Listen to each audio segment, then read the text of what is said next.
Let's explore in small groups, छोटे छोटे groups में study the economic activity around your locality. आपके locality में जो भी इकोनॉमिक एक्टिविटीज़ हो रही हैं उसको स्टडी करिए। What are the different type of goods and services being made और प्रोवाइडेड। बताइए दोस्तों, क्या अलग अलग प्रकार के जो सामान और जो सुविधाएं हैं वो बनाई जा रही हैं या फिर वो दी जा रही हैं।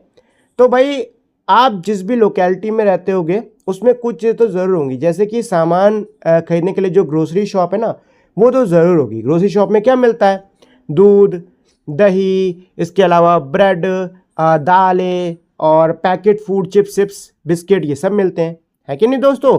इसके अलावा हो सकता है आपके आसपास कहीं पे पंचर रिपेयर करने की शॉप हो, है कि नहीं। तो बहुत सारी चीज़ें होंगी आपके लोकेलिटी में। आपको क्या करना है, छोटे छोटे ग्रुप्स में बंटना है और इन्हीं को स्टडी करना है। Here A small report that Lata, Asha, Mohan and Kiran made. You can make your own report for shop of your choice. यहाँ पर दोस्तों एक छोटी सी रिपोर्ट दी हुई है जिसको कि लता, आशा, मोहन और किरण ने तैयार किया हुआ है। अगर आप लोग चाहो तो अपनी पसंद की दुकान की भी आप ऐसी ही रिपोर्ट बना सकते हो। तो चलो दोस्तों, पहले इन बच्चों ने जो रिपोर्ट तैयार करी है इसको समझ लेते हैं। तो सबसे पहले यहाँ पर लिखा हुआ है टाइप्स ऑफ शॉप्स, मतलब दुकान के प्रकार। इसमें पहला दुकान का प्रकार क्या है? Grocery shop. ग्रोसरी शॉप्स यानी कि किराना दुकान। नंबर इन दी लोकेलिटी, यानी इनके क्षेत्र में कितनी ग्रोसरी शॉप है? 13। गुड्स प्रोड्यूस और सर्विस प्रोवाइडेड। क्या सामान यहाँ पे प्रोड्यूस हो रहा है या क्या सर्विस यहाँ पे दी जा रही है? तो यहाँ पे दोस्तों क्या मिलता है? Food grain. फूड ग्रेन यानी खाने का अनाज। मिल्क, दूध और ब्रेड, ये सब मिल रहा है। Type of input requires. Input क्या चाहिए होते हैं?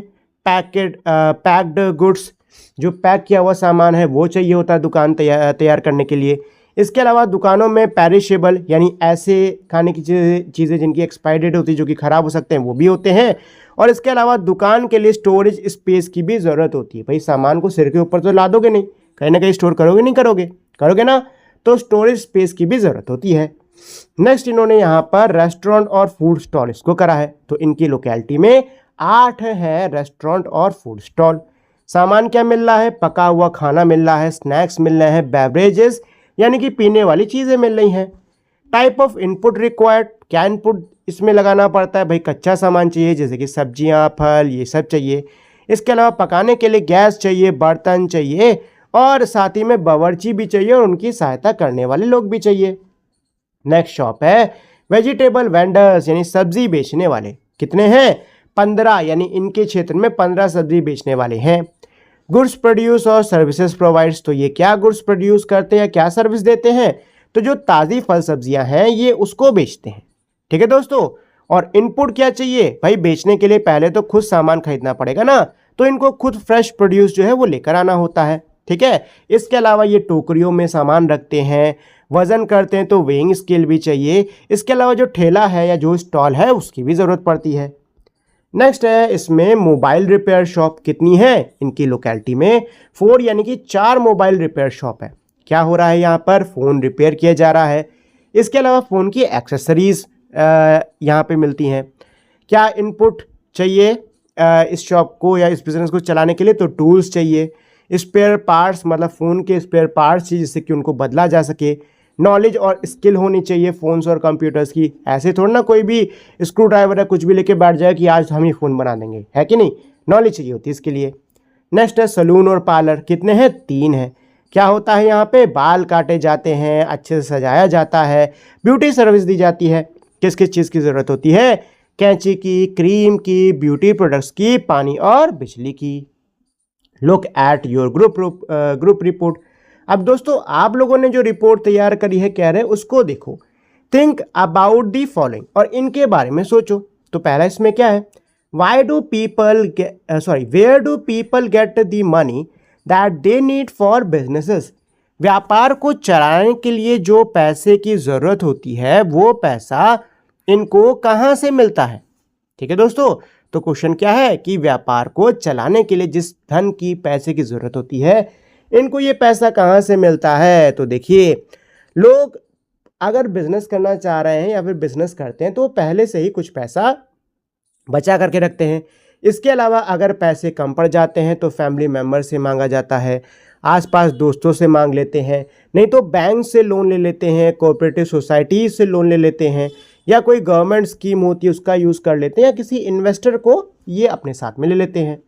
नेक्स्ट क्या है, where did the hairdresser get train. जो हेयर ड्रेसर है, हेयर ड्रेसर किसको बोलते हैं, जो आपके बालों को काटता है, तैयार करता है, बढ़िया से रेडी करता है, उसको ट्रेनिंग कहाँ से मिलती है। तो जो हेयर ड्रेसर्स हैं दोस्तों, इनको ब्यूटी एकेडमी होती है, वहाँ पर ये ट्रेनिंग ले सकते हैं। इसके अलावा वोकेशनल ट्रेनिंग कैंप्स होते हैं, वहाँ पर ये ट्रेनिंग ले सकते हैं। नहीं तो जो एक्सपीरियंस बार्बर्स होते हैं ना, उनकी शॉप में भी ये लोग काम करके ट्रेनिंग ले सकते हैं। Who taught the food vendor to cook. जो फूड वेंडर है उसको खाना बनाना किसने सिखाया। तो भाई किसने सिखाया, जो फूड वेंडर्स होते हैं, ये जो इनसे ज़्यादा एक्सपीरियंस्ड कुक है ना, उनसे खाना बनाना सीखते हैं। इसके अलावा खाना बनाना एक ऐसी चीज़ है जो कि सभी के घरों में होती है। तो सबसे पहले तो खाना बनाना हम लोग घर से ही सीखते हैं, माता पिता से, घर में जो बड़े हैं उनसे सीखते हैं। इसके अलावा अगर आपको किसी चीज़ में कोई स्पेशल डिश है उसमें और अच्छा होना है, तो जो उस डिश को बढ़िया बनाता है उससे सीख सकते हो, है कि नहीं, या फिर दूसरे जो बड़े कुक्स हैं उनसे भी सीख सकते हो। नेक्स्ट क्या है, what motivated the business owners to start their business. जो बिजनेस ओनर्स हैं उनको उनके बिजनेस को स्टार्ट करने के लिए, शुरू करने के लिए क्या मोटिवेशन मिला, मतलब किसने मोटिवेट करा। ठीक है, तो देखो लोग बिजनेस क्यों करते हैं, सीधी सीधी बात है, लोग बिजनेस क्यों करते हैं, पैसा कमाने के लिए, ठीक है ना, सेल्फ एम्प्लॉयड होने के लिए। ये सारी चीज़ें बहुत बड़ी मोटिवेशन होती हैं। ठीक है, पैसा और खुद के मालिक खुद हो, ये दोनों चीज़ें ही बहुत बड़ी मोटिवेशन होती हैं। ठीक है, तो जो बिजनेस ओनर्स हैं, ये पैसे कमाने की जो ज़रूरत है, सेल्फ एम्प्लॉयड होने की जो ज़रूरत है, इसके अलावा उनकी स्किल्स जो हैं उनको वो यूज़ कर सकते हैं, कस्टमर सेटिस्फैक्शन और भी कई सारी चीज़ें हैं अपनी लिविंग कंडीशन, लिविंग स्टैंडर्ड्स को इम्प्रूव करने के लिए जो है इन लोगों ने बिजनेस खोले होंगे। ठीक है, सीधी सी बात है। अच्छा, यहाँ पे ना आंसर वैसे मैंने बता दिया, लेकिन ये आंसर ना आपको अपने हिसाब से, जो आपने रिपोर्ट तैयार करी ना, वो हिसाब से देना है। वैसे अगर आपने नहीं भी तैयार करी तो कोई बात नहीं, जो मैंने आपको आंसर बताया आप लोग चाहो तो उनका भी यूज़ कर सकते। Explore, revisit the table in your report. आपकी रिपोर्ट में जो टेबल है उस पर वापस जाओ। Which of the items on your list can be labelled as land. बताइए आपकी लिस्ट में कौन से आइटम है जिसको आप लैंड लेबल कर सकते हो। तो अगर आपने अपनी लिस्ट में वेजिटेबल और फ्रूट्स को मेंशन करा होगा, उसको आप लैंड लेबल कर सकते हो। इसके अलावा food grain, milk, water, natural gas, land building use for shops, ये सभी आपके लैंड में ही जाएगा। Think about it. How do infrastructure and healthcare system like hospital, primary healthcare centers, doctor, pharmacies, diagnostic labs, etc. contribute to developing human capitals? इसमें दोस्तों सवाल पूछ रहे हैं कि कैसे जो इंफ्रास्ट्रक्चर्स होते हैं, कैसे जो हेल्थ केयर का पूरा सिस्टम है, जैसे कि हॉस्पिटल हो गए, प्राइमरी हेल्थ केयर सेंटर हो गए, डॉक्टर्स हो गए, फार्मेसी हो गई, डायग्नोस्टिक लैब्स हो गई, ये सब ह्यूमन कैपिटल के डेवलपमेंट में कैसे कंट्रीब्यूट करते हैं, इनका क्या योगदान होता है ह्यूमन कैपिटल के डेवलपमेंट में।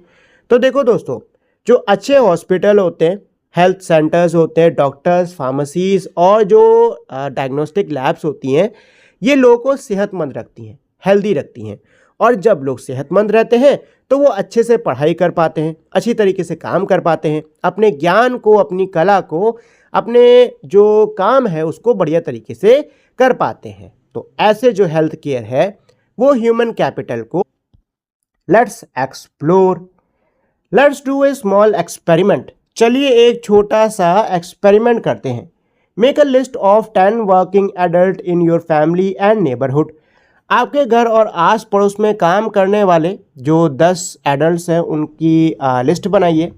Ask them to describe the culture at their work place. उनके वर्क प्लेस पर कैसा कल्चर है, कैसी संस्कृति है, उसको डिस्क्राइब, मतलब उनके कहो कि वो उसको डिस्क्राइब कर, उसके बारे में बताएं। Share notes with your classmates. अपने क्लासमेट के साथ में नोट्स को शेयर करो। What do you discover. आपने क्या डिस्कवर किया। What are some adjective that occurs more frequently. कौन से ऐसे एडजेक्टिव्स हैं, यानी कौन से ऐसे विशेषण हैं जो कि बार बार आ रहे हैं।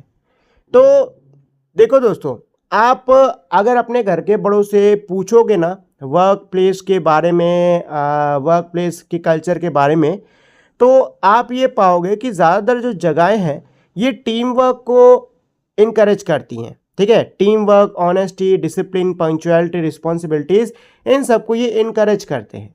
ठीक है, इन सबको काफ़ी ज़्यादा ये इनकरेज करते हैं। इसके अलावा जो कॉमन एडजेक्टिव्स आप पाओगे वो होगा hard working, honest, cooperative, discipline, responsible, friendly, punctual, respective, इस तरीके से। ठीक है, नेक्स्ट क्वेश्चन है इसमें, in the tapestry chapters you have seen example of art and architecture in India across several centuries. What do you think are the factors that enable their creators to achieve such high level of excellence? Discuss in groups and share in class. इसमें दोस्तों क्या कह रहा है कि जो tapestry के chapters थे उसमें आपने भारत के कई सारे आर्ट और आर्किटेक्चर के एग्जाम्पल्स को देखा। कई सेंचुरीज के आर्ट और आर्किटेक्चर के एग्जाम्पल्स को आपने देखा है। अब इसमें सवाल ये है कि क्या लगता है आपको वो क्या फैक्टर्स रहे होंगे जिनकी वजह से इनके जो रचयिता हैं, जो क्रिएटर्स हैं, वो अपनी फील्ड में इतनी हाई लेवल ऑफ एक्सीलेंस को अचीव कर पाए, यानी अपनी फील्ड में इतने अच्छे तरीके से वो काम कर पाए, इतनी बेहतरीन आर्ट और आर्किटेक्चर को ये बना पाए। डिस्कस इन ग्रुप्स में इस चीज़ को डिस्कस करो और क्लास में से शेयर करो। तो वो मेन फैक्टर्स क्या रहे होंगे दोस्तों? पहला मेन फैक्टर तो है स्किल एंड ट्रेनिंग। देखिए, आप किसी भी फील्ड में क्यों ना हो, कोई भी काम क्यों नहीं कर रहे हो, स्किल और ट्रेनिंग ये दोनों चीज़ें बहुत ही ज़्यादा ज़रूरी होती हैं। आप में किसी भी काम को करने की स्किल होनी चाहिए, तभी आप उस काम को अच्छी तरीके से कर सकते हो। इसके अलावा ट्रेनिंग लेनी तो बहुत ज़्यादा ज़रूरी है।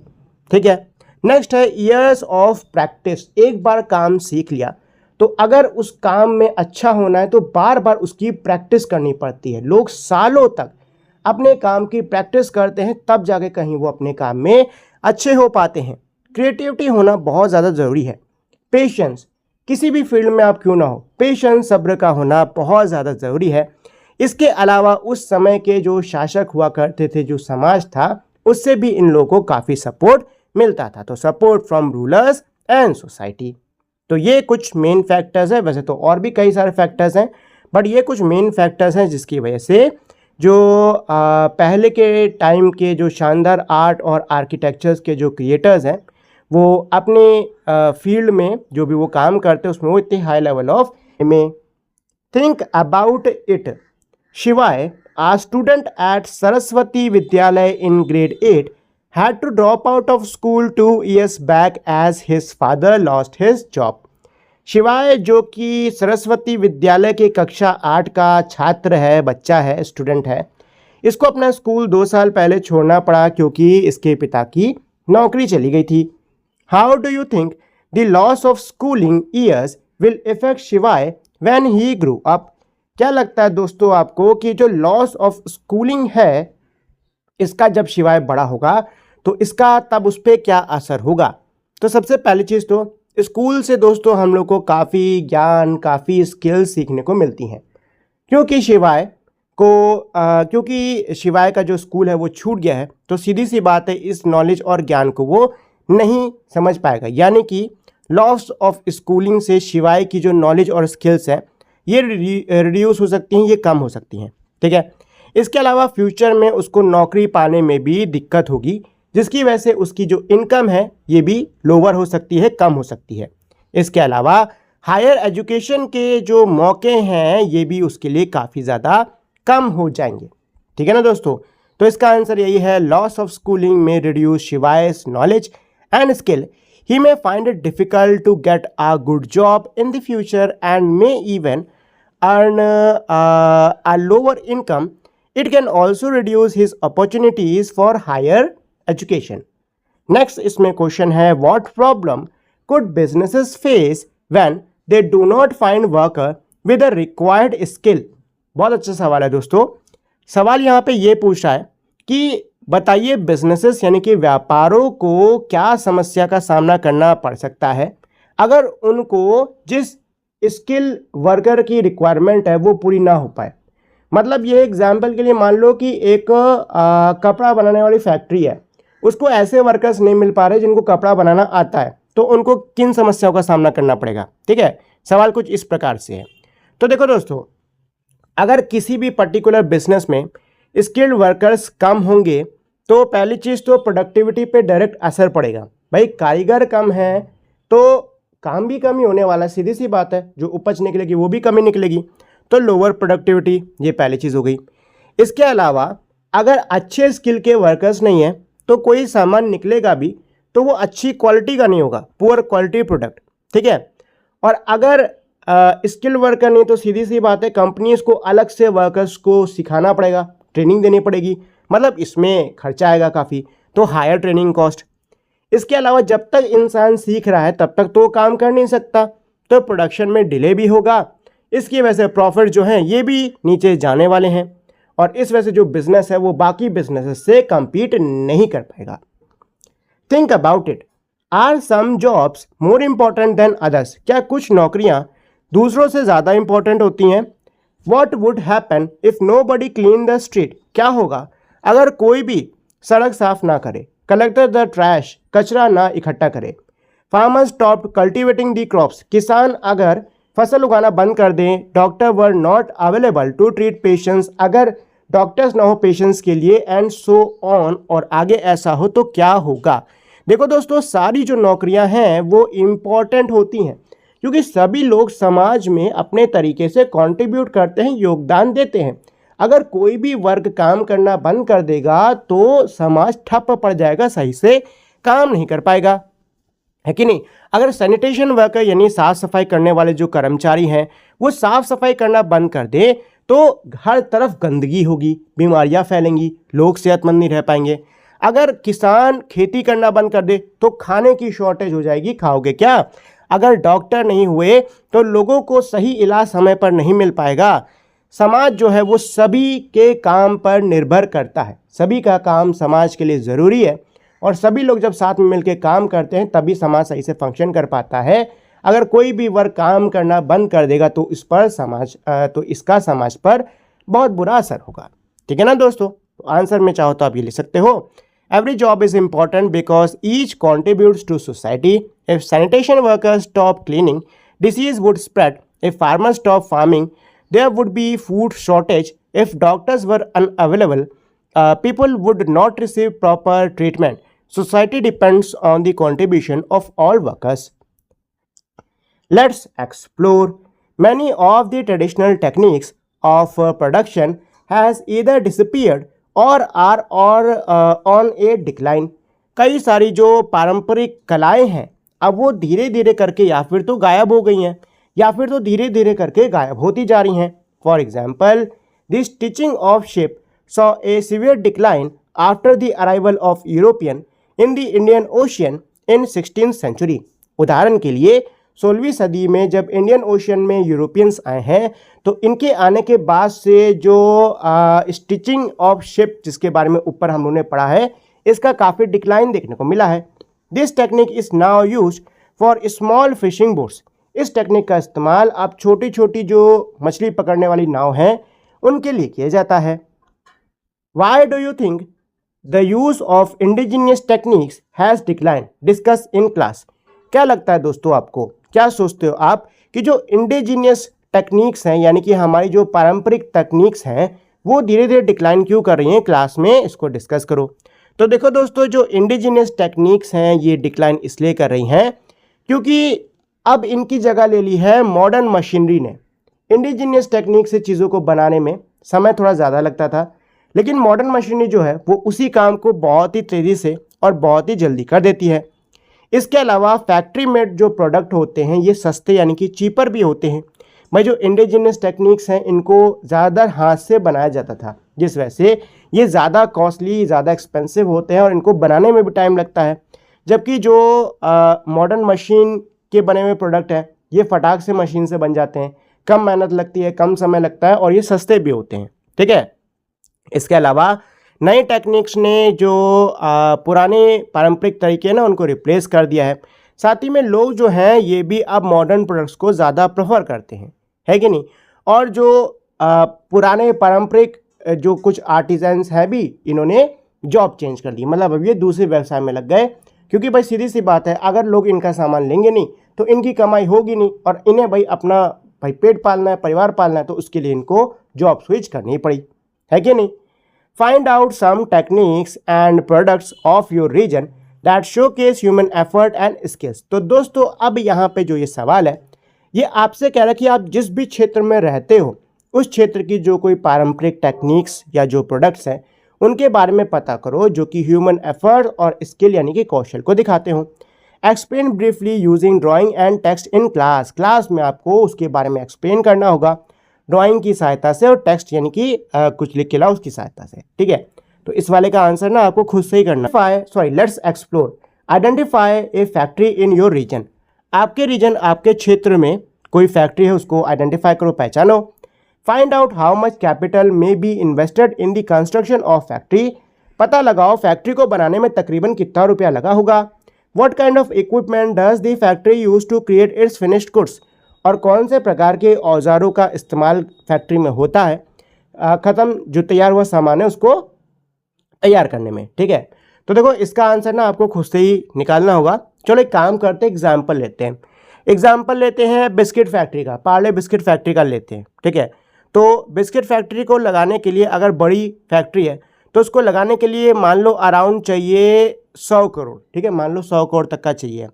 और इक्विपमेंट का क्या यूज़ होगा भाई, बिस्किट बना रहे हो तो चीज़ों को मिक्स करने के लिए मशीन चाहिए होगी, है कि नहीं।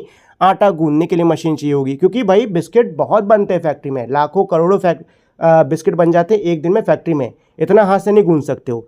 तो मशीन चाहिए होगी हर चीज़ के लिए, आटा गूंदने के लिए मशीन चाहिए, मिक्स करने के लिए चाहिए, बनाने के लिए बड़े बड़े अवन चाहिए, है कि नहीं। जो सामान है उसको एक जगह से दूसरी जगह ले जाने के लिए कन्वेयर बेल्ट चाहिए, फिर सामान बनाने के लिए भाई पैकिंग मशीन भी तो चाहिए होगी, पैक तो करोगे ही, तो वो भी चाहिए होगी। साथ में क्वालिटी टेस्ट करने की मशीन होगी, फिर सामान बना के उसको स्टोर करने की भी फैसिलिटी चाहिए होगी, ठीक है। तो कई सारी चीज़ें लगती हैं किसी भी सामान को बनाने में, और फिर उसको क्या बोलते हैं। Think about it, what could be the lesson for young entrepreneurs that can gather from the above case. ऊपर का जो केस दिया हुआ है उस केस से जो यंग एंटरप्रेन्योर्स हैं वो क्या सीख सकते हैं। तो क्या सीख सकते हैं दोस्तों, काफ़ी कुछ चीज़ें सीख सकते हैं। जैसे कि जिस प्रकार से टाटा जी का मानना था, वैसे ही जो यंग एंटरप्रेन्योर्स हैं इनको भी बिजनेसेस ऐसे लगाने चाहिए जो जिनका मेन फोकस सिर्फ पैसा कमाना ना हो, बल्कि समाज की सहायता करना, समाज की सेवा करना भी हो। इसके अलावा जो यंग एंटरप्रेन्योर्स हैं वो भी टाटा जी की तरह ही अपने वर्कर्स को अच्छी वर्किंग कंडीशंस दे सकते हैं। इसके अलावा देश के लिए वो और भी कई सारे काम कर सकते हैं।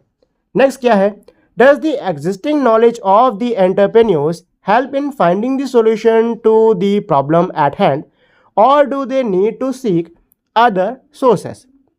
इसमें दोस्तों क्या कह रहे हैं कि एंटरप्रेन्योर्स को लेकर जो अभी हमारे पास में जानकारी है, क्या ये जानकारी पर्याप्त है किसी भी समस्या जो कि अभी हाथ में है उस समस्या का समाधान पाने के लिए, या फिर अभी और स्रोतों की ज़रूरत है। तो जवाब है दोस्तों कि अभी जो जानकारी मौजूद है हमारे पास में उससे ज़्यादातर समस्याओं का समाधान पाया जा सकता है। लेकिन एंटरप्रेन्योर्स जो हैं इनको जो इनकी जानकारी है, जो इनका ज्ञान है, उतने पे नहीं रुकना चाहिए।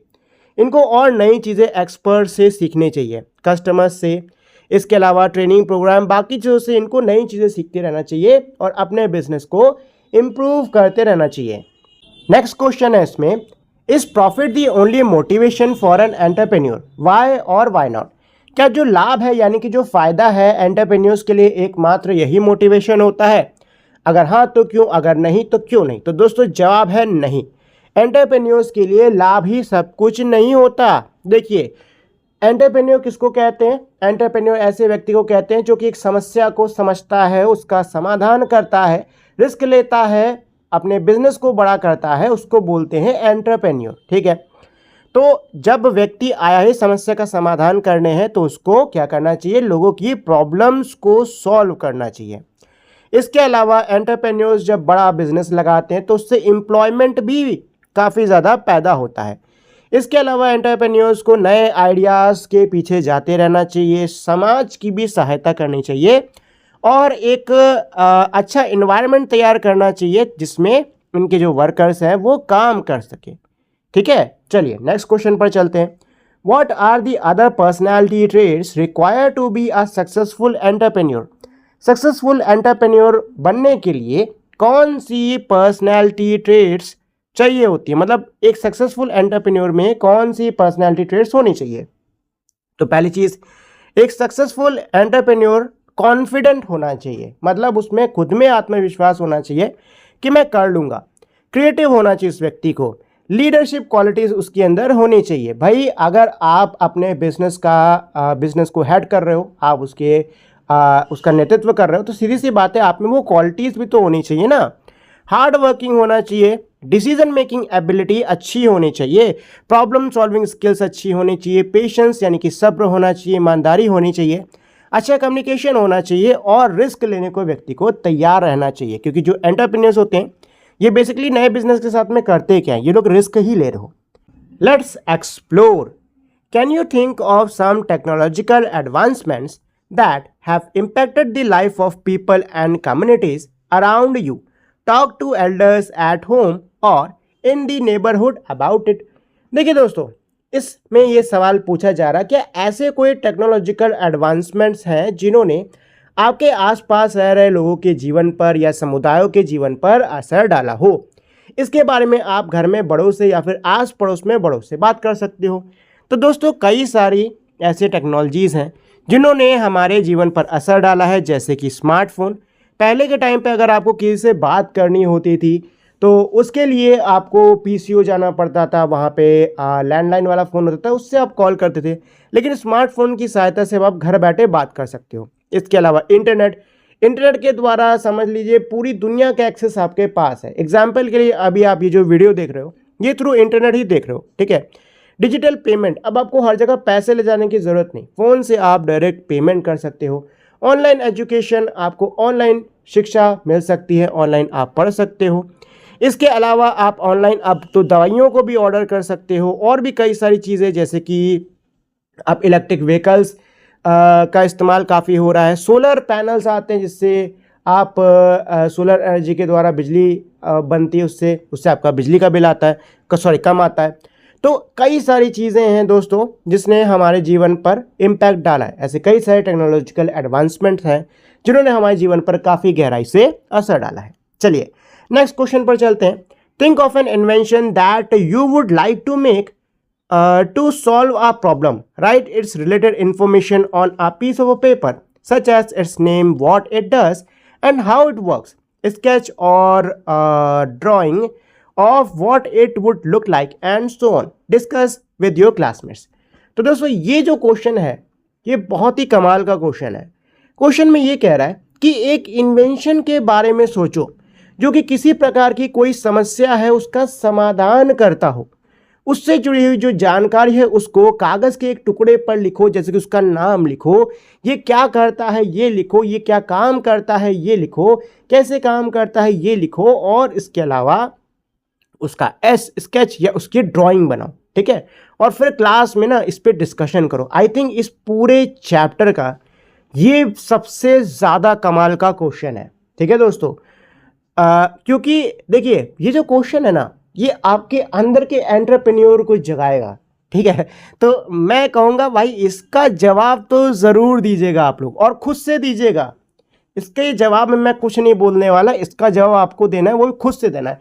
चलो एक काम करते हैं, यूट्यूब नीचे कमेंट पे जाओ और कमेंट में सब लोग ना अपना अपना इन्वेंशन और वो क्या प्रॉब्लम सॉल्व करेगा इसको लिखो। Think about it, how are local communities and biodiversities affected by such activities?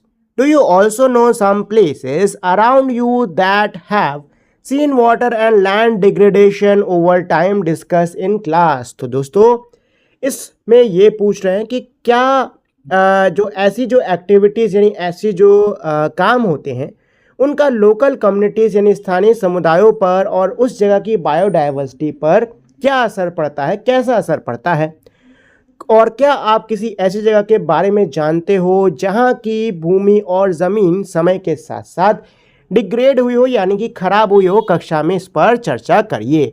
तो देखिए दोस्तों, जब जब प्राकृतिक संसाधनों का ओवर यूज़ होता है तब तब पोल्यूशन होता है, ज़रूरत से ज़्यादा पोल्यूशन होता है। हैबिटेट्स अलग अलग बर्बाद होते हैं। इसके अलावा जो बायोडाइवर्सिटी है ये भी बहुत ज़्यादा कम होती है। इससे खेती पर असर पड़ता है, मछली पकड़ने मतलब मछली पालन इन सब पे असर पड़ता है, पीने का पानी साफ नहीं मिलता, यहाँ तक कि जो स्थानीय समुदाय हैं उनकी सेहत भी खराब होती है। इसलिए बहुत ज़्यादा ज़रूरी है कि हम संसाधनों का सस्टेनेबल तरीके से इस्तेमाल करें, ऐसे इस्तेमाल करें जिससे कि प्रकृति और लोग दोनों की। इसके क्वेश्चन आंसर्स को पढ़ना स्टार्ट करते हैं। पहला क्वेश्चन है, how are the factors of production different from each other. जो फैक्टर्स ऑफ प्रोडक्शन है ये एक दूसरे से कैसे अलग है। What are the difficulties you faced in classifying the factors of production in the exercise given in the text. Text में जो एक्सरसाइज दी हुई है उसको उसमें जब आप फैक्टर्स ऑफ प्रोडक्शन का क्लासिफिकेशन कर रहे थे, उनका वर्गीकरण कर रहे थे, तब आपको किन समस्याओं का सामना करना पड़ा। तो देखो, सबसे पहले तो इसमें ये जान लेते हैं कि ये जो फैक्टर्स ऑफ प्रोडक्शन है ये डिफरेंट कैसे हैं। ठीक है, तो देखो ये जो फैक्टर ऑफ प्रोडक्शन है दोस्तों ये डिफरेंट होते हैं क्योंकि हर किसी का अपना अलग काम होता है। जो लैंड है इसमें आपके नेचुरल रिसोर्स जैसे कि सॉयल, वाटर, मिनरल्स ये सब आते हैं। लेबर में ह्यूमन एफर्ट जो प्रोडक्शन में यूज़ हुआ है वो आता है। कैपिटल के अंदर मशीन, टूल, बिल्डिंग, पैसा जो भी लग रहा है प्रोडक्ट और सर्विसेज को तैयार करने में ये आता है। और एंटरप्रेन्योरशिप जो है ये क्या करती है, फैक्टर्स जो है इन सभी फैक्टर्स इनको ऑर्गेनाइज करते हैं, रिस्क लेते हैं और बिजनेस को मैनेज करते हैं। ठीक है, अच्छा डिफ़िकल्टी की अगर हम बात करें कि भाई क्या डिफ़िकल्टी आई थी इनका क्लासिफिकेशन करने में, तो ये थी कि कुछ आइटम्स जो है इनको क्लासीफाई करना काफ़ी क्या होता है, डिफ़िकल्ट होता है, कठिन होता है, क्योंकि ये जो है ये एक से ज़्यादा फैक्टर से रिलेटेड होते हैं, जुड़े होते हैं। एग्जाम्पल के लिए मान लो कोई शॉप बिल्डिंग है, ठीक है, इसको आप कैपिटल मान सकते हो, जबकि जो लैंड है वो जिसके ऊपर ये शॉप खड़ी है वो क्या होगी, वो होगी लैंड। ठीक है, ऐसे तो इसके आंसर में आप ये लिखोगे, the 4 factors of production are different because each has a different role. Land provides natural resources like soil, water and mineral. Labor is human effort used in production. Capital include machine, tools, building and money used to produce goods and services. Entrepreneurship organizes all the other factors, take risk and manage the business. Next इसमें heading डालना आप लोग difficulty faced और उसमें डाल देना some items were difficult to classify because they are related to more than one factor. For example, a shop building may be considered capital while the land on which it stands is land. चलिए next question पर चलते हैं। How does human capital differ from physical capital. अब इसमें दोस्तों ये कह रहे हैं कि जो ह्यूमन कैपिटल है ये फिजिकल कैपिटल से कैसे डिफर करती है, कैसे अलग करती है। तो देखो दोस्तों, ह्यूमन कैपिटल से हमारा मतलब क्या है। ह्यूमन कैपिटल से हमारा मतलब है नॉलेज, स्किल, ठीक है, इससे मतलब है। जबकि फिजिकल कैपिटल क्या होता है, फिजिकल कैपिटल मतलब कि मशीन, टूल्स, बिल्डिंग, इक्विपमेंट्स ये सब होता है। ठीक है ना। जो ह्यूमन कैपिटल है इसको एजुकेशन और ट्रेनिंग के थ्रू डेवलप करा जाता है, जबकि फिजिकल कैपिटल को आप इन्वेस्टमेंट के थ्रू क्या कर सकते हो, डेवलप कर सकते हो। ठीक है, ह्यूमन कैपिटल को ओन नहीं किया जा सकता, ठीक है, और ट्रांसफर नहीं कर सकते। भाई किसी व्यक्ति की कला को दूसरे में कैसे भेज सकते हो, नहीं भेज सकते हो, है कि नहीं। जबकि जो फिजिकल कैपिटल है इसको आप खरीद भी सकते हो, बेच भी सकते हो। भाई मशीन को खरीद बेच नहीं सकते हो, बिल्कुल बेच सकते हैं, है कि नहीं। ह्यूमन कैपिटल जो है इससे प्रोडक्टिविटी, बेहतर स्किल्स अगर आप अपने वर्कर्स को सिखाते हो तो इससे प्रोडक्टिविटी क्या होती है, इंक्रीज हो जाती है। ठीक है, फिजिकल कैपिटल में भी प्रोडक्टिविटी इंक्रीज होती है, क्योंकि भाई मशीन जो है ये चीज़ों को काफ़ी ज़्यादा आसान कर देते हैं। मशीन की सहायता से आप चीज़ों को काफ़ी आसानी से, काफ़ी जल्दी से कर पाते हो। ठीक है, तो यही इसका आंसर हो गया, है कि नहीं। तो इसमें क्या बोलते हैं, एक तरफ ना ह्यूमन कैपिटल, दूसरी तरफ लिख देना फिजिकल कैपिटल, और एक एक करके लिख देना। जैसे पहला पॉइंट डाल देना refers to the knowledge, skill and, इतना डाल देना नॉलेज एंड स्किल, या एक्सपर्टीज भी ऐड कर देना इसमें चाहो तो वर्ड। और फिजिकल कैपिटल में डाल देना refers to machine, buildings and equipments, ऐसे करके लिख देना। ठीक है, वैसे मैं लगा दूंगा स्क्रीन पर, वैसे लिख लेना। चलिए थर्ड क्वेश्चन पर चलते हैं। How do you think technology is changing how people develop their skill and knowledge. जो टेक्नोलॉजी है ये कैसे उस तरीके को बदल रही है जिससे कि लोग अपने स्किल और नॉलेज को क्या करते थे, डेवलप करते थे। मतलब ये है कि जो टेक्नोलॉजी है वो कैसे लोगों के जो स्किल्स और नॉलेज को डेवलप करने का जो तरीका है उसको ये कैसे बदल रही है। तो देखो दोस्तों, जो टेक्नोलॉजी है इसकी वजह से अब सीखना बहुत ज़्यादा आसान हो गया और जल्दी हो गया है। ठीक है, लोग जो है वो ऑनलाइन क्लासेस के थ्रू सीख सकते हैं, एजुकेशनल ऐप से सीख सकते हैं, वीडियो से सीख सकते हैं, डिजिटल लाइब्रेरी से सीख सकते हैं। ठीक है, इसके अलावा वो अपने स्किल्स भी कहीं पे भी अपने स्किल्स को बेहतर कर सकते हैं इंटरनेट का यूज़ करते हुए, है कि नहीं। टेक्नोलॉजीज़ की सहायता से या टेक्नोलॉजी से लोग जो हैं अपने नॉलेज को काफ़ी अच्छे तरीके से इम्प्रूव कर सकते हैं, अपनी प्रोडक्टिविटी को काफ़ी अच्छी तरीके से बढ़ा सकते हैं। तो यहाँ आंसर में लिख दोगे आप, technologies had made learning easier and faster, people can study through online classes, educational apps, videos and digital libraries. They can also learn new skills from anywhere using the internet. Technology help people improve their knowledge and become more productive. चलिए next question number 4 पर चलते हैं। तो question 4 क्या है दोस्तों, a skill is something you learn and practice to get better. Skill, कौशल एक ऐसी चीज होती है जिसको आप सीखते हो और प्रैक्टिस करते हो बेहतर होने के लिए उसमें। It help you do things well, इसकी सहायता से आप काम अच्छे से कर सकते हो, जैसे कि स्पोर्ट्स कोई खेलना हो गया, क्रिएटिव राइटिंग हो गई, मैथ्स की प्रॉब्लम को सॉल्व करना हो गया, खाना बनाना हो गया, यहाँ तक कि दूसरे लोगों से कम्युनिकेट करना हो गया। If you could learn one skill today what would it be and why. अगर आप आज कोई एक स्किल सीख सकते हो तो कौन से स्किल सीखना चाहोगे और क्यों। तो दोस्तों बहुत सारे स्किल्स है जो कि आप सीख सकते हो। ठीक है, जैसे कि चलो यहाँ पे एग्जांपल लेते हैं, कंप्यूटर प्रोग्रामिंग कर लेते हैं, क्योंकि आजकल के टाइम पे ना ये काफ़ी ज़्यादा ज़रूरी हो गई है। तो आप लोग कंप्यूटर प्रोग्रामिंग सीख सकते हो, इसकी सहायता से आप लोग जो यूज़फुल सॉफ्टवेयर है उनको बना सकते हो, प्रॉब्लम को सॉल्व कर सकते हो, है कि नहीं। इसके अलावा इससे काफ़ी अच्छे करियर अपॉर्चुनिटीज़ भी मिलती हैं और इससे लॉजिकल थिंकिंग भी इम्प्रूव होती है। ठीक है, अच्छा ये जो 4th का आंसर है ना इसको आपको खुद से देना होगा। ठीक है, 4th वाले का आंसर आपको खुद से देना है। चलिए दोस्तों आगे बढ़ते हैं, 5th पर चलते हैं। Do you think entrepreneurship is the driving force of production, why और वाई नॉट। क्या आपको लगता है कि जो एंटरप्रेन्योरशिप है ये प्रोडक्शन का ड्राइविंग फोर्स है, वाई क्यों, वाई नॉट अगर नहीं तो क्यों नहीं। तो हाँ दोस्तों, जवाब है कि एंटरप्रेन्योरशिप प्रोडक्शन का बिल्कुल ड्राइविंग फोर्स है, क्योंकि भाई एंटरप्रेन्योर्स जो होते हैं ये जो अलग अलग फैक्टर्स है प्रोडक्शन के, जैसे कि लैंड, लेबर, कैपिटल, इसको मिलाते हैं, साथ में रिस्क लेते हैं, फैसले लेते हैं, नई आइडियाज़ लाते हैं, अपने बिजनेस को मैनेज करते हैं, इतना सब करते हैं। बिना एंटरप्रेन्योर्स के जो बाकी फैक्टर्स है इनका सही से यूज़ ही नहीं हो सकता, है कि नहीं।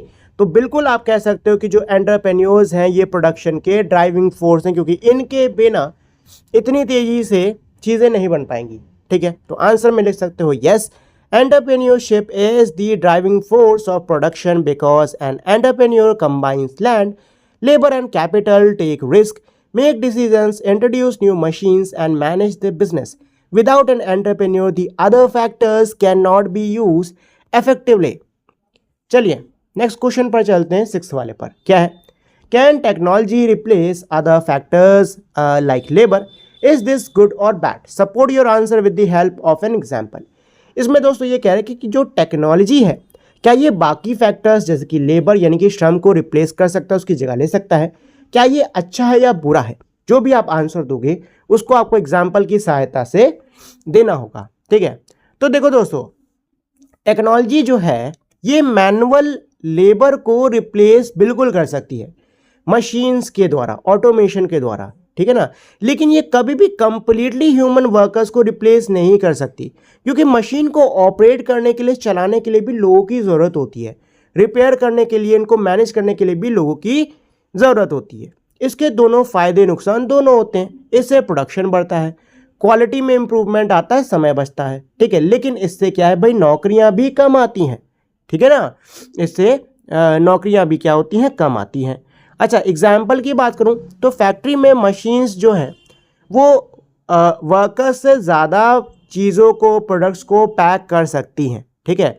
जो ट्रेंड वर्कर है उसकी ज़रूरत हालांकि तब भी होने वाली है, क्योंकि भाई ट्रेंड वर्कर चाहिए ना आपको मशीन तैयार करने के लिए, लेकिन जहां पे आपको पहले 50 वर्कर लग रहे थे कोई पैकेजिंग करने के लिए, वहां पे अब आप 5 वर्कर से काम करवा सकते हो अगर मशीन्स अच्छी हैं तो।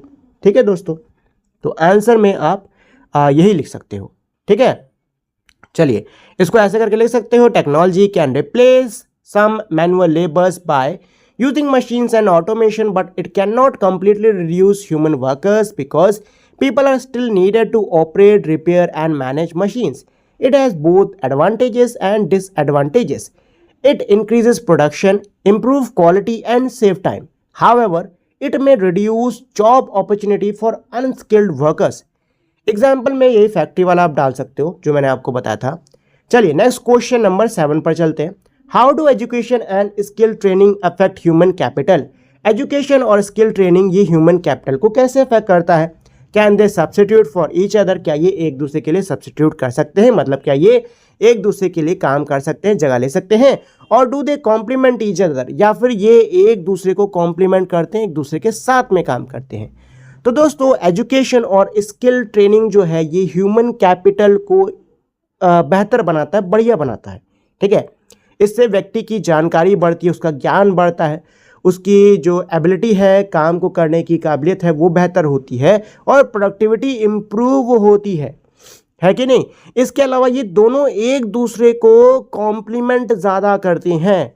एजुकेशन से थ्योरेटिकल नॉलेज मिलती है, जबकि स्किल ट्रेनिंग से व्यक्ति उस थ्योरेटिकल नॉलेज को प्रैक्टिकल तरीके से यूज़ करना सीखता है। ठीक है, दोनों ही जो है सक्सेस के लिए बहुत ज़्यादा इंपॉर्टेंट है। ठीक है दोस्तों, तो ये हो गया इसका आंसर। नेक्स्ट है इसमें question number 8। Imagine you want to start a business that produce steel water bottle. कल्पना करो कि आप एक बिजनेस तैयार करना चाह रहे हो, बिजनेस स्टार्ट करना चाह रहे हो जो कि स्टील की पानी की बोतलें बनाता है। What kind of inputs are needed? बताइए कौन से प्रकार के इनपुट्स की जरूरत होगी। How would you obtain them? आप उनको कैसे हासिल करोगे? Suppose one of the factor is missing, मान लो कोई फैक्टर मिसिंग है। What happens to your business operation? आपके बिजनेस का क्या होगा? तो कौन से इनपुट्स की जरूरत होगी?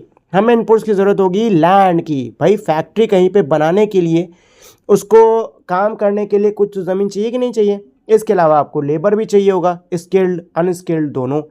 कैपिटल, मशीन्स, टूल्स, पैसा, इलेक्ट्रिसिटी, ये सब। एंटरप्रेन्योरशिप, भाई बिजनेस को मैनेज करने के लिए, उसको चलाने के लिए, फैसले लेने के लिए कोई चाहिए कि नहीं चाहिए? तो एंटरप्रेन्योरशिप भी चाहिए। और रॉ मटेरियल, स्टील की बोतलें बना रहे हो तो स्टील तो चाहिए होगा ना, तो आपको स्टेनलेस स्टील चाहिए या जो भी स्टील चाहे वो ले लो। बोतल की कैप ऐप चाहिए होगी, पैकिंग मटेरियल चाहिए होगा और भी चीज़ें चाहिए होंगी। अच्छा, ये आपको मिलेंगी कैसे? ज़मीन को रेंट कर सकते हो या बाय कर सकते हो, वर्कर्स को हायर करोगे आप। कैपिटल को आप अपनी सेविंग्स के थ्रू अरेंज कर सकते हो, बैंक से लोन लोगे और मशीन्स और रॉ मटेरियल सप्लाईज के आप खरीदोगे। ठीक है, अगर फैक्टर कोई मिसिंग है तो क्या होगा? प्रोडक्शन पहले तो धीरे हो जाएगा, और अगर लंबे समय तक फैक्टर मिसिंग रहता है तो हो सकता है प्रोडक्शन पूरी तरीके से रुक जाए। ठीक है ना, बंद पड़ जाए।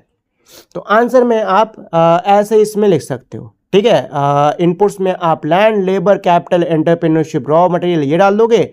ऑब्टेन कैसे करना है तो उसमें रेंट और buy land, hire workers, arrange capital through saving और bank loans, purchase machines and raw materials from supply से डाल सकते हो। और फैक्टर मिसिंग में यही होगा कि प्रोडक्शन विल स्लो डाउन और stop because all the factors of production are necessary for running a business. चलिए नेक्स्ट क्वेश्चन नंबर 9 पर चलते हैं। क्या है? इंटरव्यू एन एंटरप्रेन्योर और founder to understand their motivation to start a business and the opportunities and challenges they saw.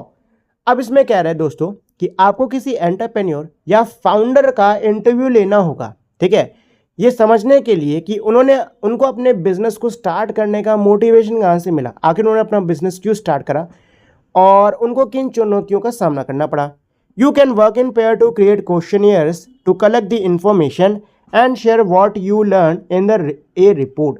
इसमें क्या करें दोस्तों, आप लोग पेयर्स में काम करके क्वेश्चंस को तैयार कर सकते हो, जिससे आप जानकारी इकट्ठा करोगे, फिर रिपोर्ट के द्वारा शेयर करो जो भी आपने सीखा है उसको।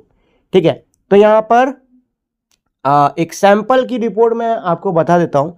एग्जाम्पल के लिए मान लो आप किसी लोकल कोई आपकी ग्रोसरी शॉप है ना, उसके ओनर से आप इंटरव्यू ले रहे हो, उससे बात कर रहे हो। ठीक है, तो पूछ सकते हो कि ये बताइए आपको काम का मोटिवेशन, मतलब शॉप ऐसे खोलने का मोटिवेशन कहाँ से मिला। तो हो सकता है व्यक्ति जवाब दे कि भाई मैं सेल्फ एम्प्लॉय होना चाहता था या फिर मैं स्टडी इनकम चाहता था, इसके लिए मैंने अपनी शॉप खोली। देन आप क्वेश्चन पूछ सकते हो कि आपको क्या मौके मिले, मतलब अपॉर्चुनिटीज़ क्या थी जिससे कि आपकी ये शॉप बड़ी हो सकी। तो हो सकता है जवाब दे कि भाई जहाँ पे मैं रहता था वहाँ पे डेली यूज़ के आइटम्स की डिमांड बहुत ज़्यादा थी और रेगुलर कस्टमर्स थे, लेकिन शॉप उतनी नहीं थी। ठीक है, तो मैंने खोल लिया। चैलेंजेस क्या सामना करना पड़ा, मेरे देखा देखी और भी लोगों ने शॉप खोली, मतलब कंपटीशन बढ़ गया। प्राइजेस काफ़ी महंगे हो रहे हैं जिससे कि शॉप को चला पाने में दिक्कत आ रही है। स्टॉक्स को मैनेज करना, कस्टमर्स को आकर्षित करना, काफ़ी सारे चुनौतियों का सामना करना पड़ रहा है। नेक्स्ट आप क्वेश्चन पूछ सकते हो कि आपने अपने शॉप से क्या कुछ सीखा, आपने इस बिजनेस से क्या कुछ सीखा। तो हो सकता है वो जवाब दे कि मैंने सीखा कि हार्ड वर्किंग यानी कड़ी मेहनत करनी चाहिए, अच्छे से प्लानिंग करनी चाहिए, कस्टमर सेटिस्फैक्शन बिजनेस में सबसे ज़्यादा ज़रूरी होता है। ऐसे करके हो सकता है वो जवाब दे। ठीक है, ये तो ऐसी सैंपल मैं छोटा सा खुद से बता रहा था, आप लोग चाहो तो खुद से अलग से बढ़िया सा तैयार कर सकते हो। चलो जी, क्वेश्चन 10 पर चलते हैं। Think like an economist. अब ये कह रहे दोस्तों कि इकोनॉमिस्ट के तरीके से सोचो। Let's explore what happens when things change. चलो एक्सप्लोर करते हैं क्या होता है जब चीज़ें बदलती हैं। इफ़ यू वर रत्ना, अगर आप रत्ना होते, what would you do in the following situations. आप इन परिस्थितियों में क्या करते। डिस्कस विद योर क्लासमेट, अपने क्लासमेट्स के साथ में डिस्कस करो। तो पहला क्या है, suppose the rent of your space suddenly doubled. मान लो आपका जो रेंट है वो एकदम से डबल हो गया। पहला क्या है, will you raise the price of food serve to cover the cost. Cost को कवर करने के लिए जो आप खाना सर्व कर रहे हो, क्या आप उसके प्राइस को बढ़ा दोगे। Will you look for cheaper location, क्या आप सस्ती लोकेशंस को ढूंढोगे। How does this effect your business, ये आपके बिजनेस को कैसे इफेक्ट करेगा। तो पहली चीज तो दोस्तों, आपको अगर रेंट ज़्यादा देना है, मतलब आपको जो कॉस्ट पड़ रही है वो ज़्यादा है, तो उसको मैनेज करने के लिए आपको कहीं ना कहीं अपने खाने के आइटम्स के प्राइजेस को तो इंक्रीज करना ही करना पड़ेगा।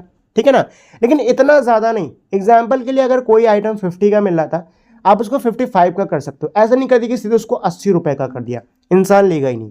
ठीक है, चीपर लोकेशन के लिए हाँ, हाल फिलहाल के तो आपने प्राइस बढ़ा दिए, लेकिन आप चीपर लोकेशन को भी देखना स्टार्ट कर दो कि आप अपने बिजनेस को ताकि वहाँ पे शिफ्ट कर सको। जब वहाँ पे शिफ्ट कर देना, प्राइसेस वापस नहीं चले आना। ठीक है, और इससे क्या आपके बिजनेस पे इफेक्ट पड़ेगा, बिल्कुल इफेक्ट पड़ेगा भाई। अगर रेंट इंक्रीज होगा तो मतलब जो कॉस्ट लग रही है बिजनेस को चलाने में वो इंक्रीज हो रही है, जिससे प्रॉफिट घटेगा, है कि नहीं। और इसकी वजह से जो कस्टमर्स हैं उनको ज़्यादा पे करना पड़ सकता है, इससे आपके बिजनेस पे भी असर पड़ेगा। सेकंड क्या है, imagine one of your helper quit suddenly. मान लो आपका एक जो हेल्पर है उसने एकदम से जॉब छोड़ दी। Can the remaining worker manage the same amount of work. जो बचे हुए वर्कर्स हैं, क्या वो जो काम है उसको मैनेज कर पाएंगे, सेम अमाउंट ऑफ वर्क कर पाएंगे। Will you need to offer a higher salary to attract a new worker. क्या नए वर्कर को बुलाने के लिए आपको हायर सैलरी देनी पड़ेगी। तो देखो दोस्तों, अगर एकदम से कोई वर्कर छोड़ देता है तो काम क्या है, बाकियों पे ज़्यादा पड़ जाएगा।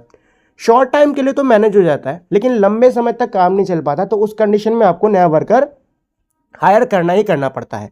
ठीक है ना। इसके अलावा डिपेंड करता है कि जो नया वर्कर आप हायर कर रहे हो वो कैसा है। अगर वो पहले जो आपके यहाँ वर्कर्स काम करते हैं उनसे ज़्यादा स्किल्ड है तो आपको ज़्यादा सैलरी देनी पड़ेगी।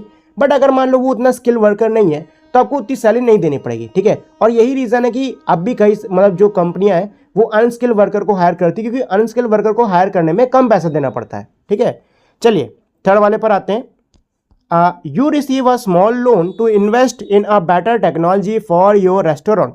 आपने छोटा सा मतलब लोन लिया है बेहतर टेक्नोलॉजी में इन्वेस्ट करने के लिए, ताकि आपका जो रेस्टोरेंट है बढ़िया कर सके। Will this increase the production और इम्प्रूव क्वालिटी। क्या इससे प्रोडक्शन बढ़ेगा, क्वालिटी इंप्रूव होगी। Will it help you reach more customers. क्या और कस्टमर्स तक पहुंचने में सहायता मिलेगी इससे। तो जवाब है दोस्तों हाँ। देखिए, बेहतर टेक्नोलॉजी से प्रोडक्शन तो इंप्रूव होगा कि नहीं होगा। भाई बेटर टेक्नोलॉजी का मतलब क्या होता है, बेटर टेक्नोलॉजी का मतलब ऐसी मशीनें या ऐसी चीज़ें जिससे आपका प्रोडक्शन बढ़ सके, है कि नहीं। तो बेहतर टेक्नोलॉजी से प्रोडक्शन तो इंक्रीज होगा, इससे फूड क्वालिटी भी इंप्रूव होगी और प्रिपरेशन टाइम भी घटेगा, है कि नहीं। क्या आप ज़्यादा कस्टमर्स रीच कर सकते हो, बिल्कुल। अगर बेटर सर्विस दोगे, अच्छी क्वालिटी दोगे तो नए कस्टमर्स तो अट्रैक्ट होंगे ही होंगे, जिससे आपका प्रॉफिट भी इंक्रीज होगा। नेक्स्ट क्या है, suppose another restaurant open in the neighbourhood. मान लो एक और रेस्टोरेंट आपके आस पड़ोस में खुल गया। How will you attract and keep your customers. आप कस्टमर्स को कैसे अट्रैक्ट करोगे और अपने कस्टमर्स को कैसे अपने पास रखोगे? Will you improve your service, reduce prices और ऑफर समथिंग न्यू? क्या आप अपनी सर्विस को बेहतर करोगे, प्राइसेस को कम करोगे या कुछ नया दोगे? तो अगर आस पड़ोस में कोई नया रेस्टोरेंट ओपन हो जाता है तो कस्टमर्स को अट्रैक्ट करने के लिए, कस्टमर्स को अपनी तरफ मतलब पुरानी जो है उनको मेंटेन करने के लिए आपको अच्छी क्वालिटी मेंटेन करनी पड़ेगी, क्लीनलीनेस, फ्रेंडली जो बिहेवियर उसको मेंटेन करना पड़ेगा, साथ में जो प्राइजेस है इसको भी रीजनेबल रखना बहुत ज़्यादा ज़रूरी है, ठीक है ना। सेकंड इसमें क्या था कि क्या आप अपनी सर्विस को इम्प्रूव करोगे, प्राइजेस घटाओगे या कुछ नया दोगे? तो जवाब है हाँ, सर्विस तो इम्प्रूव करनी पड़ेगी, नए डिशेस को इंट्रोड्यूस करना पड़ेगा, इसके अलावा जो पुराने डिश है उनको भी इम्प्रूव करना पड़ेगा, है कि नहीं? हाँ, और साथ में डिस्काउंट्स भी आप दे सकते हो नए कस्टमर्स को अट्रैक्ट करने के लिए, ठीक है दोस्तों। चलो अब लास्ट पर चलते हैं। लास्ट में इसमें क्या है, व्हाट गवर्नमेंट लॉ और rule should be change to improve the ease of doing business? कौन सा सरकारी नियम कानून को बदलने की जरूरत है ताकि जो व्यापार है इसको आसानी से किया जा सके? तो देखिए दोस्तों, कई सारी चीज़ें हैं, सही बता तो कई सारी चीज़ें हैं जिसको कि बदलने की ज़रूरत है ताकि व्यापार आसानी से किया जा सके। जैसे कि रजिस्ट्रेशन का जो प्रोसेस होता है ना, इसको सिंप्लीफाई किया जाए, अभी काफ़ी ज़्यादा कॉम्प्लिकेटेड है, इसको सिंप्लीफाई करने की ज़रूरत है। इसके अलावा जो लोन्स हैं ये आसानी से मिल सके और लो इंटरेस्ट पर मिल सके, ठीक है। जो पेपर वर्क है इसको कम किया जाए। भाई पेपर वर्क बहुत लगता है, आप कोई भी बिजनेस स्टार्ट करने जाओगे ना तो उस पर बहुत पेपर वर्क लगेगा, 50 दफ्तर दौड़ने पड़ेंगे, 50 तरह के कागज़ तैयार करने पड़ेंगे, बहुत दिक्कत होती है। तो पेपर वर्क रिड्यूस करना तो ज़रूरी है। इसके अलावा लाइसेंस और जो अप्रूवल है ये तुरंत होने चाहिए, लाइसेंस अप्रूवल में महीनों अटका देते हैं कई बार तो। इसके अलावा इंफ्रास्ट्रक्चर जैसे कि रोड, इलेक्ट्रिसिटी, इंटरनेट, इन सबको इंप्रूव करना ज़रूरी है। देखो अगर रोडें अच्छी होंगी तभी लोग आपके बिजनेस तक आएंगे, अगर रोडें अच्छी नहीं होगी ना तो कोई धक्का मुक्की खाते हुए, कोई गड्ढों में नाचते हुए नहीं आने वाला आपके बिजनेस पे, ठीक है। चलो जी, तो ये था, अच्छा ये लास्ट क्वेश्चन है, ठीक है। चलिए दोस्तों, तो ये था इस चैप्टर का लास्ट क्वेश्चन। इसी के साथ में जो पूरा चैप्टर है ये कंप्लीट हो गया है। उम्मीद करता हूँ आपको ये चैप्टर अच्छे समझ में आ गया होगा, साथ ही में आपको इसको पढ़ने में मज़ा भी आया होगा। तो जाने से पहले दोस्तों एक छोटी सी रिक्वेस्ट करना चाहूँगा कि अगर आप लोगों ने अभी तक मेरे इस वीडियो को लाइक, शेयर और मेरे चैनल को सब्सक्राइब नहीं किया है तो प्लीज़ फटाफट से आप लोग इस वीडियो को लाइक, शेयर और मेरे चैनल को सब्सक्राइब कर दीजिए। तो अब हम लोग मिलेंगे हमारी अगली वीडियो में, तब तक के लिए